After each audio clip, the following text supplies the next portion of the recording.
সকালে ঘুম থেকে উঠে আমি বিছানায় গিয়ে বসলাম এক কাপ কফি খাবার জন্য।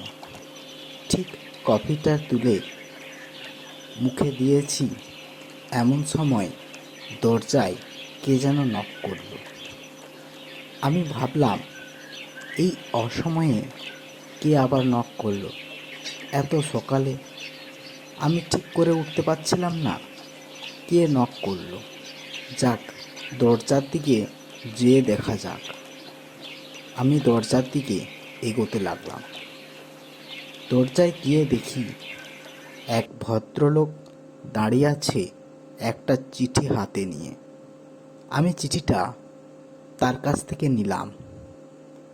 তারপর চিঠিটা পড়ে দেখলাম আমাকে সুন্দরবনের একটা প্রত্যন্ত গ্রামে বদলি করে দেওয়া হয়েছে। আমি চিঠিটা নেওয়ার পর আমার রুমের দিকে এলাম এবং মনে মনে ভাবছিলাম যে কি করা যায়। যাই হোক, বাজারটা তাড়াতাড়ি করে সেরে তারপর না হয় 12টার ট্রেনে রওনা দেওয়া যাবে। সেই জন্য আমি বাজারের উদ্দেশ্যে বেরিয়ে পড়লাম।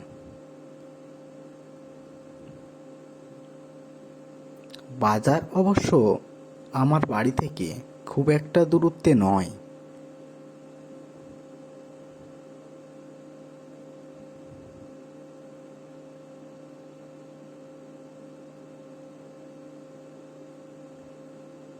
ও ভাই, এই আনাজটার ও ভাই, দাম কত? এই আনাজটার দাম কত? এই আনাজটার দাম 20 টাকা। এই আনাজটার দাম 20 টাকা। আমি তাড়াতাড়ি বাজার করে বাড়ি ফিরছি 12টার ট্রেনটা ধরার জন্য। জানি না কখন গিয়ে সেখানে পৌঁছাবো। আর হঠাৎ এরকম বদলিরই বা কারণটা কি? আমি আমার স্কুটিটা নিয়ে বেরিয়ে পড়লাম স্টেশনের উদ্দেশ্যে।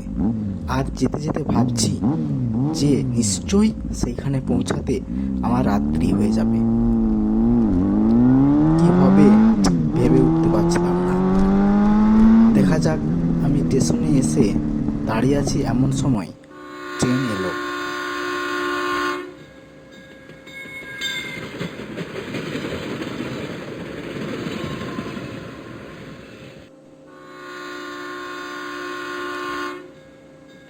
আমি ট্রেনে চেপে বসতেই ট্রেনটা তার নিজের গন্তব্যস্থলে এগিয়ে চলল।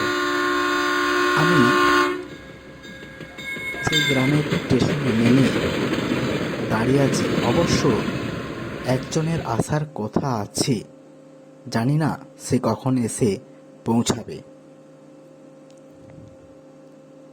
দেখতে দেখতে সে এসে পড়ল।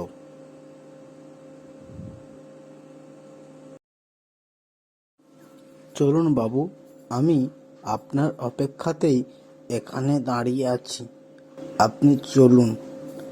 দেখছেন তো বাবু, এই স্টেশনে চারিদিকে কোনো লোক নেই।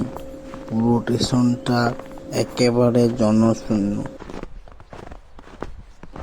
সেই লোকটি আমাকে বলল যে যার ঘরে আপনাকে বদলি করা হয়েছে সেটা প্রচণ্ড ভয়ঙ্কর। আপনি রাত্রেবেলায় অবশ্যই দরজা জানালা বন্ধ করে শোবেন। আমি ওনার কথায় কান না দিয়ে,